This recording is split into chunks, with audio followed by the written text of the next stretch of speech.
Bonjour et soyez les bienvenus. Cette vidéo s'adresse à mes followers sur la page Le Simple Solfège ou sur celle du studio de chant. Pendant les 2 semaines qui viennent, nous allons travailler sur la manière de parler, d'articuler au travers d'exercices spécifiques de diction. Je rentre à l'instant d'une réunion de famille. C'était un événement festif. Et là, j'ai eu l'occasion de parler avec 2 personnes.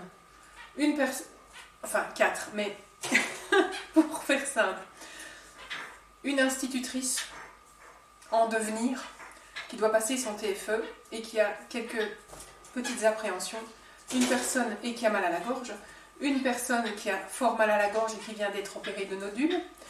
Un infirmier et une dame qui va bientôt devenir maman.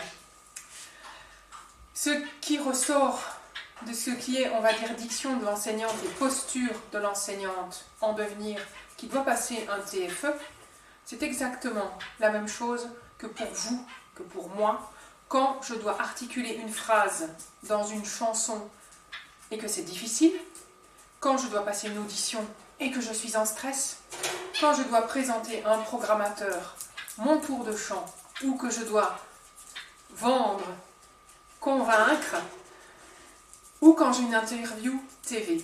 Donc, la diction, la manière dont je vais me poser, la manière dont je vais utiliser mon sternum, le nombre de battements de cils que je vais donner, les différences dans mon faciès, les changements, si vous voulez, de positionnement dans le visage, vont indiquer, par exemple, si je suis face à des spécialistes du comportement, ces changements vont indiquer, tiens là, il y a un stress, tiens là, il y a un doute. Et quand vous défendez un TFE, ça se voit.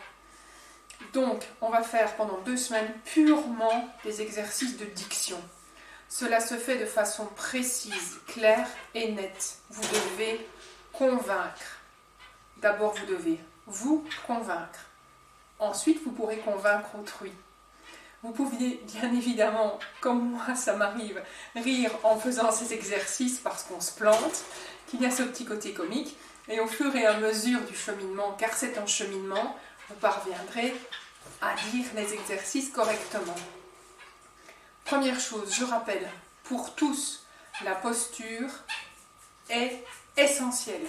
Donc revoyez votre posture, la manière dont vous asseyez, la manière dont vous vous mettez debout.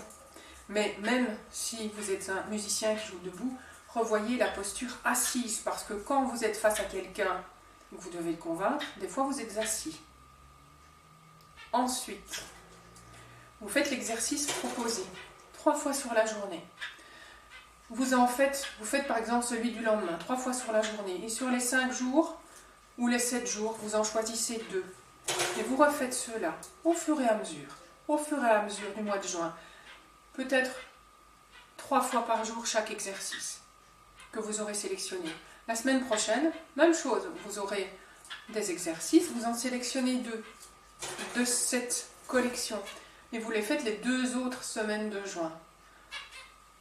Et vous essayez, vous ne prenez pas que des exercices simples évidemment, vous en prenez qui vous posent un petit peu de problème.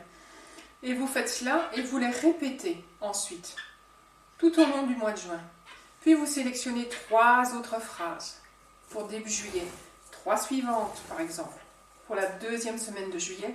Et puis en juillet, vous faites ces 6 phrases et vous les faites tourner 3 fois par jour, pas plus. Ce qui nous intéresse, ce n'est pas que vous y arriviez. Ce qui nous intéresse, c'est les connexions qui vont se faire au niveau des neurones et qui vont vous permettre d'y arriver dans 1 mois, dans 1 mois et demi, dans 2 mois. Maintenant, si vous et des copains, copines avez un TFE à passer et devez revoir la manière de vous poser, la manière de convaincre, la manière de parler, que vous êtes 5 minimum, vous m'envoyez un petit mail, je mets dans la description le contact, vous m'envoyez un mail et on se fait une journée de préparation au TFE. Si vous êtes 10, journée de préparation TFE.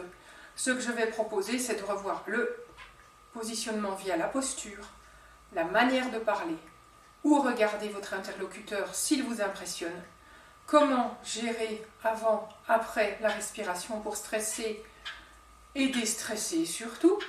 Donc on va apprendre à stresser, puis on va voir ce que c'est que de déstresser. Comme ça vous avez les deux parties, le noir, le blanc. Vous avez des choses antagonistes. N'oubliez pas que pour mémoriser, il vous faut de la dopamine. Pour la dopamine, il y a évidemment les activités, les mouvements, et ensuite le sommeil. Je répète, le sommeil. Vous devez dormir sur ce que vous avez acquis ou mémorisé pour que cela puisse être réellement mémorisé sur le moyen et le long terme. Je vous souhaite de vivre dans les 2 semaines qui viennent des moments d'épanouissement. On se revoit en juin. Ciao!